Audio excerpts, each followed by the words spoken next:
Congress in flux and Trump's influence in question. Definitely not a Republican wave, that's for darn sure.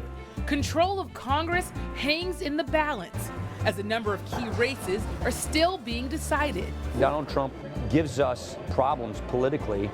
For Republicans, the finger pointing begins as the red wave falls flat, and some openly criticize former President Trump. Tuesday was a good day for America, a good day for democracy, and it was a strong night for Democrats.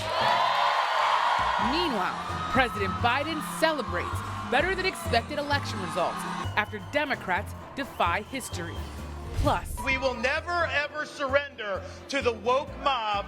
Florida is where woke goes to die. We will make Michigan a leader, a place where every person is respected and protected under the law. A look at some of the winners this week and what lies ahead for 2024. Next.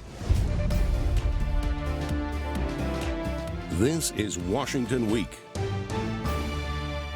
Corporate funding is provided by... For 25 years, Consumer Cellular's goal has been to provide wireless service that helps people communicate and connect. We offer a variety of no-contract plans, and our U.S.-based customer service team can help find one that fits you. To learn more, visit consumercellular.tv. Additional funding is provided by Ku and Patricia YUEN through the YUEN Foundation, committed to bridging cultural differences in our communities. Sandra and Carl DeLay Magnuson, Rose HIRSCHEL and Andy SHREEVES, Robert and Susan Rosenbaum, the Corporation for Public Broadcasting, and by contributions to your PBS station from viewers like you. Thank you. Once again from Washington, moderator Yamiche Alcindor. Good evening and welcome to a special edition of Washington Week. It's been a wild midterm cycle. Election day has stretched into election week. And at this hour, it's still unclear which party will control the House or the Senate. In several key races, votes are still being counted. Some of those results could take weeks. That's right, weeks. Currently, Republicans are expected to hold a slim majority in the House. 28 races are still undecided. In the Senate, 3 races are still undecided. And next month, the high-profile Georgia Senate race between Democratic Senator Raphael Warnock and Republican Herschel Walker will go to a runoff.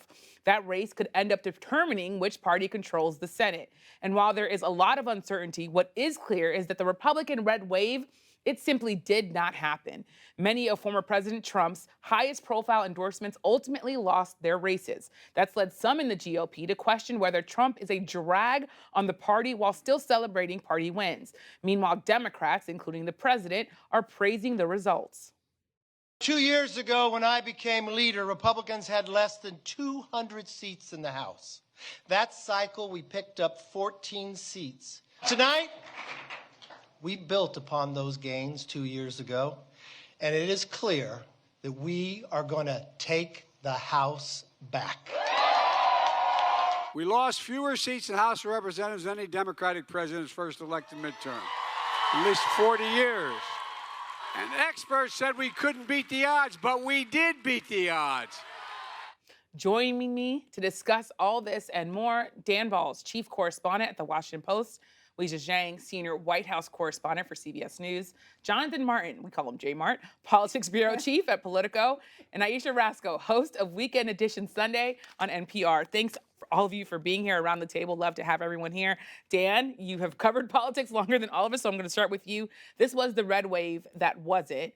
The GOP, even if they take back the House, this could be the best midterm election of any president, at least in the last 2 decades. What's your biggest takeaways from what this election tells us and the lessons here?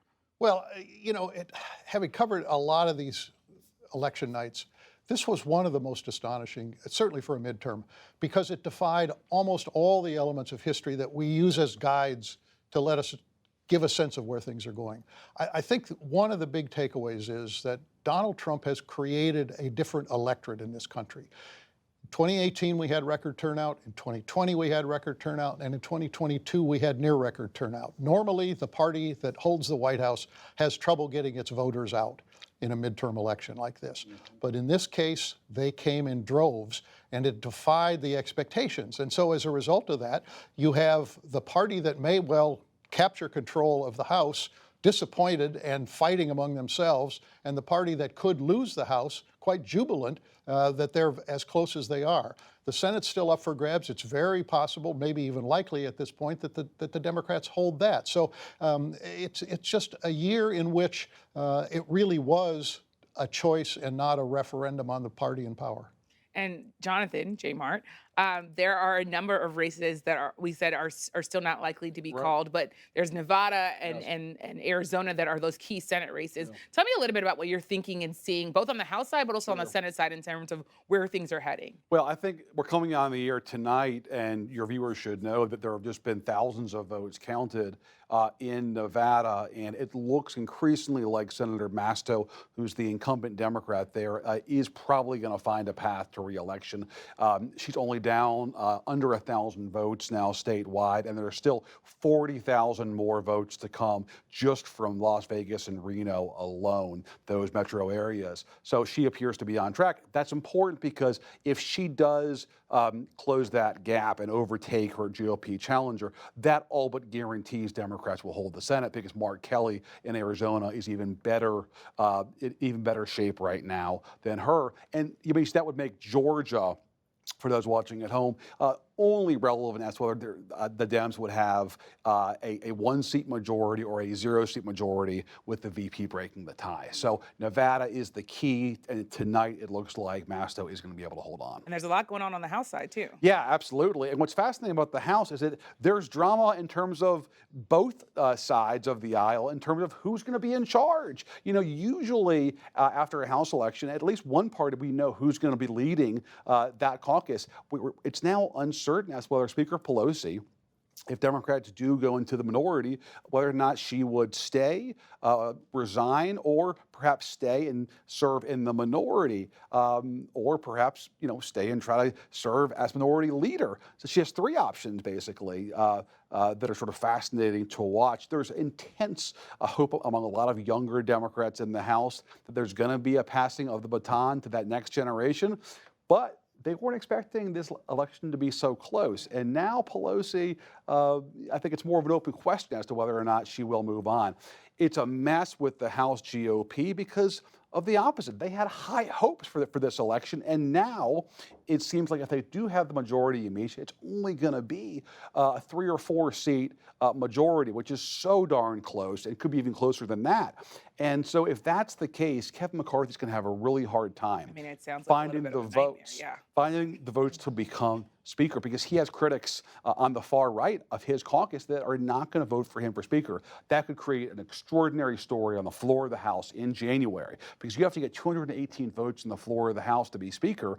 And if he can't find his entire party unified, those Democrats sure aren't going to bail him out. No, those Democrats are definitely not going to bail him out. Weijia, one of the happiest people I'm seeing this week is on your beat. President Biden is chipper, I think. Tell me what you're hearing at the White House behind closed doors, what they're saying, and what also they think this says about the message that Democrats were putting out there that really was also about democracy and threats, inflation, and abortion. It was sort of a trifecta. Some people saw that as sort of messy, but it worked in some ways. Right, and it is not in this administration's DNA to gloat and to say, I told you so, but basically behind the scenes they're saying, I told you so, because there was so much criticism against their strategy to focus on a variety of issues and not just the economy. In fact, the president's last primetime address was about the threat to democracy. And he made that just a few days before Election Day. And a lot of Republicans said, this shows that he is out of touch because people are really just so stressed about paying their bills that, he's choosing to focus on something that is not what is top of mind for people. But we just saw that's not true.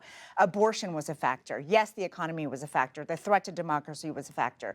And so that is what we heard from the White House from the very beginning, that they were going to focus on these issues and on the president's accomplishments, because they wanted this to be a policy-driven campaign, not a personality-driven campaign, which is why the president did not do a lot of the big campaign rallies that previous presidents had done until the very end, when he wanted to make sure to drum up enthusiasm to get people out to vote. And to Jonathan's point, the other reason why he's very happy is, even though Republicans look like they're poised to take over, the White House feels that there's enough wiggle room, there's enough fractures within the party that they will still be able to accomplish things on his agenda. It's going to be tough, they acknowledge that, but they are certainly much more optimistic than they would have been if that so-called red wave had happened. Yeah, and Ayesha, we just talking about sort of personality not being at the forefront there, and I think that's very much true, and that's what I'm hearing from my sources. But there's also this idea that candidates do matter in some ways. How much did candidate quality matter when you look at these election results, especially even in a place like Pennsylvania, where John Fetterman bested out Dr. Oz, who was this Trump-backed candidate that some just saw as simply unqualified?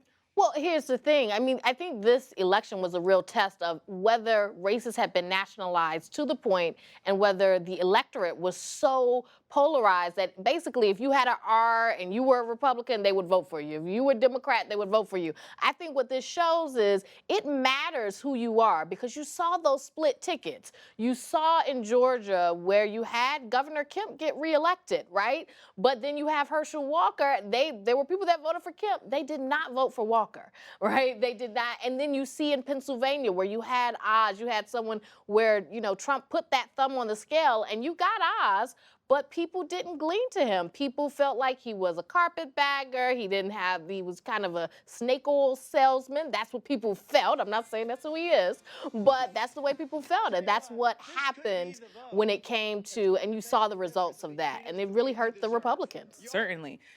And Dan, you're also hearing some in the GOP say now out loud their criticisms of Trump. Some of the things that people would only say on background are now somehow materializing on national news. And for me, it strikes me that the Capitol attack, you saw people run from Trump and run right back. I wonder how much you think people are going to run from Trump and run right back, or if this is really a real sort of test of, and a real sort of example of people saying, you know, this is the limit for us. It may be an inflection point for Donald Trump.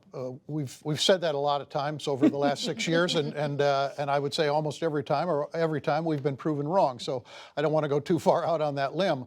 But there is something materially different about this. I think after 2020 and after the attack on the Capitol, despite the attack on the Capitol, I think Republicans felt that they could not win, and they could not win this year, without Trump being in the tent and part of it, that they needed his voters. But in getting those voters, they also got Donald Trump meddling in these elections. And to look at the Senate, you could argue that had they had different candidates in Georgia and in Pennsylvania, they would have won those two races, and in which case they would have the Senate. So I think that the issue now is, will they conclude from this that instead of thinking they can't win without Trump, that now they can't win with him? That's exactly what I was going to say. It's because for the past 2 years, the open-ended question that we've talked about so much is what power does Trump still have within the GOP? And I think a lot of candidates were concerned that remained a lot of power. And now they see the results, and that is just not the case because those candidates who he endorsed actually underperformed. On the flip side, you know, the president was trying to avoid areas where there were really tight races, President Biden, that is, and it turns out that the places where he did go, those candidates overperformed. And so you're right, Dan. I think now the question, it was always how much can Trump still help a candidate? Now it's how much can he hurt them? Yeah. And as we discuss, I'm going to go to J. Martin in a minute because my question's for you. But as we discuss the midterm week that was, we also have to, of course, look at 2024. I know your head's spinning at home, but we have to do it. Former President Trump is widely expected to announce another run for the White House next week. And President Biden has also said, he's signaled at least that he's intending to run, but has left the door open that he perhaps may not. He's saying it's going to be a family decision. So there are a lot of questions swirling really within both parties about the future. And J-Mar, you're about to jump in. I want to come straight to you. You told our producers I have a lot to say about 2024. So I'm just going to let you take it away. Well, I can't recall a moment in American politics where the two ostensible frontrunners of their parties had so many people in those parties dreading their candidacies. I think on the Republican side, it's self-evident. There's a ton of people who are ready to move on from Trump. With Democrats, it's a little more complicated because there's, I think, certainly support for Biden and certainly a great deal of goodwill for him. It's just that there's a feeling, I think, among a lot of Democrats that it's time to move on, that he served the purpose of getting Trump out of the White House, but he'll be 82 years old in 2024, and perhaps this thinking goes, it's time to get somebody of the next generation to run. The exit polls the other night that we all saw show, overwhelmingly most Americans want Biden to hang it up in 24. He doesn't seem quite ready to do that, at least as of right now. Yeah. Watch me. It's hard. Look, it's hard for politicians to walk away, like it's hard for athletes to walk away, right? He has that competitive gene in him, and I think it's going to be difficult. I will just say real fast on Trump.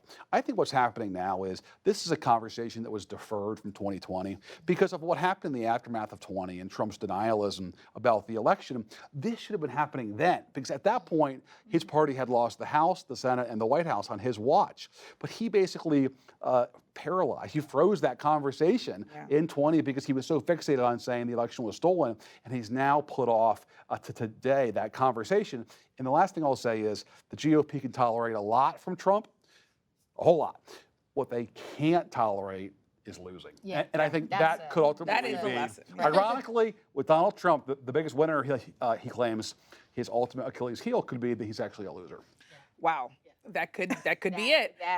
Ayesha, abortion was also a big part of this this midterm cycle. We saw nationally that it was the most important issue to voters only after inflation, based on some exit polling from NBC News. I wonder what you make of the abortion victories. We saw 5 states voting on abortion-related measures, and all 5 states, including Kentucky, every single vote went for people who are supportive of abortion rights. What does that say? Well, I mean, it says that this is an issue that a majority of Americans support some form of abortion rights. Like, yes, they may not support, total abortion rights or may support some limits, but they do not want abortion to be outlawed. And that is clear when you look at all of these races over and over again. And I think that really, some in the media, let's take some blame for that, underestimated how much of a role that would play. It was clear after Dobbs that there was some momentum. I think the thought was that momentum had stalled, but clearly that's not the case, and that in places like Pennsylvania or other places where there was a real fear that you could have a rollback of abortion rights, you saw Democrats, you saw independents go to Democrats because they did not want abortion rights to be taken off the table. Yeah, and another big thing that Dan, we've been talking about this is the threats to democracy. Weijia was talking about it in terms of the president's speech and the decision to focus on that. But there was something that's interesting that I've been thinking about is there are some Democrats who people are saying meddled in the elections by supporting election deniers, and people were worried that was a risk. But it turns out that all of those election deniers that were backed by Democrats, where Democrats spent millions of dollars, they lost. What do you make of the implications of that? Is there a danger there? Well, there is a danger there, and I think that there's a debate within the Democratic Party, and more broadly than that, about whether, even if it is successful, whether that is the right thing to do in politics, whether you should raise up people who would in fact threaten the state of democracy. So that remains an open question. But as a political tactic, it was successful. Now, would it have been any less successful if they hadn't gotten involved? Perhaps not. So I think that's an open question. I want to go back on the abortion issue for a minute, because I agree with you. I think at the end of the campaign, there was this sense that it had faded, and yet, and I'm as guilty of that as anybody else, because we saw how important inflation and gas prices and sensitive issues were to people. But I remember conversations I had with voters in August, with women voters, suburban women voters, and they were so passionate at that point. They were passionate about the abortion issue. They were passionate about democracy. And I think that when you look at what was going through their minds, there was something visceral about those issues. And when there's an issue that is that powerful, that doesn't fade away. And I think it's easy for us to sort of look at a poll and say, oh, it's not as important as it was. In the way people think, they don't think about issues in quite that way. They don't think of them in a poll way. And so I think that ended up being so powerful in the outcome of this election. And just really quickly, I mean, I think that those two, so you have two things. You have abortion, which Republicans don't have much room to maneuver on at all, and then you have Trump, who is not going to give them room to maneuver. So those are two things that are going to really be hanging over Republicans when it comes to 2024. Like, what are you going to do on abortion where there's really no room to negotiate, and Trump is not going to allow them to negotiate? Well, the other aspect of it is that on the issue of democracy, for a while one could say, well, this is Trump's problem. But over a 2-year period, it became the Republican brand. And that caused people to have a great pause. And I think that's the key point, or that's the overarching, I think, point about this election. My co-author Alex Burns and I wrote a book called This Will Not Pass. And I think the good news and the bad news for Democrats is that Trumpism will not pass. I think it's bad news for Democrats because Biden's hope was that the fever would break after he took office, that the Trump era would end. Well, it obviously hasn't. The good news for Democrats is because it hasn't faded, their voters are still really engaged and extremely tuned in. And yes, independents who can flip either side are still voting for Democrats because they still, Yamiche, are afraid of Trumpism and they still want to reject it. Just because Trump is not in the Oval Office anymore doesn't mean that that issue is not animating. And I think that's what the big story of this election. Well, I think that Trumpism and Trump are two different things Absolutely, now. right. And so, now we're in a situation where Republicans are asking who is the person who can, still provide Trumpism, still, give voters what they want in that sense. That's not Donald Trump. Yeah. And so, And in talking about that and thinking about that, I was going to ask you about Michigan. I know you're at the White House, but Michigan saw these huge wins because they have, for the first time in 40 years, Michiganders are going to have a Democrat-controlled legislature and a governor's mansion. And that message was all about really anti-Trump and also all about making sure that women's rights were going to be protected, LGBTQ rights. I sat down one-on-one with the governor of Michigan who said, we're ready for this fight nationally. I wonder what you make of sort of the people that are coming up, maybe some of the names that we're seeing, Governor Whitmer, Gretchen Whitmer being one of them, as being people who are ready to say, I'm going to fight for Trumpism here. Ayesha. Well, I think that was brewing. Look at what happened to her in particular, right? And so I think that we should expect to see much more of that. I think people are less afraid now to really confront it because they see that if you do, that doesn't mean it's not going to cost you. Yeah.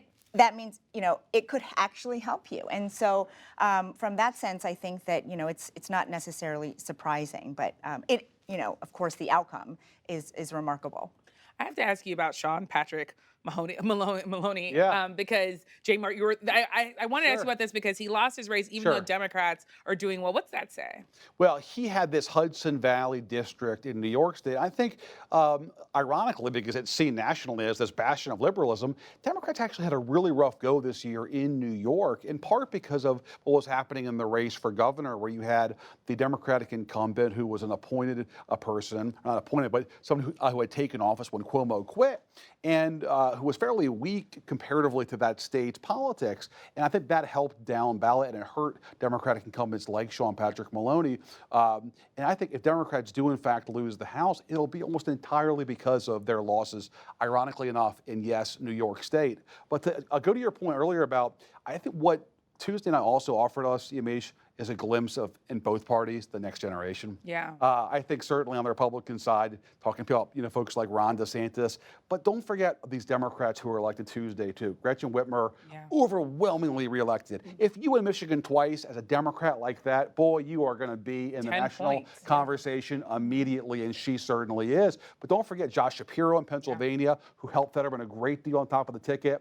Wes Moore in Maryland, and Maura Healey in Massachusetts. All these new Democrats are going to be born on Tuesday. Well, Ayesha, I want to ask you about a Democrat that has an uncertain future right now, which is Stacey Abrams.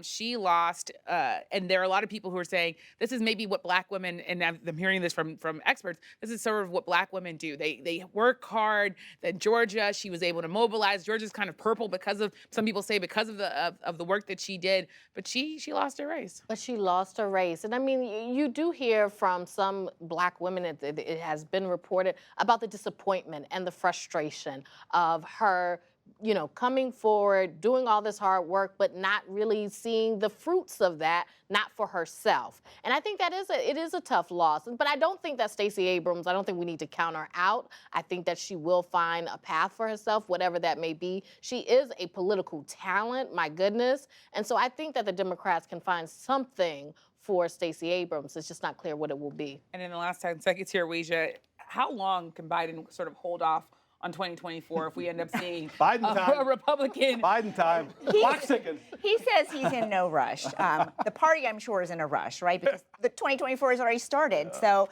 he said he's going to take some time over the holidays. It's going to be a family decision, and perhaps in the new year he will make an announcement, but not yet. Not yet, but you're going to be asking him, I'm sure, right? Every chance. Every chance. Well, we'll have to leave it there tonight. Thank you so much to our panel for your reporting, and for you all at home, thank you so much for joining us. And don't forget to tune in Saturday to PBS News Weekend. Anchor Jeff Bennett talks to Maxwell Frost, the first person from Generation Z, that's right, Generation Z, elected to Congress. And finally, to all our men and women who serve the nation in uniform, today and always, we salute you. We owe you our deepest gratitude.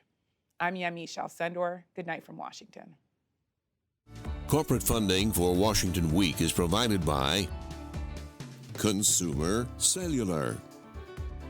Additional funding is provided by Ku and Patricia YUEN through the YUEN Foundation, committed to bridging cultural differences in our communities. Sandra and Carl DeLay Magnuson, Rose HIRSCHEL and Andy SHREEVES, Robert and Susan Rosenbaum, the Corporation for Public Broadcasting, and by contributions to your PBS station from viewers like you. Thank you.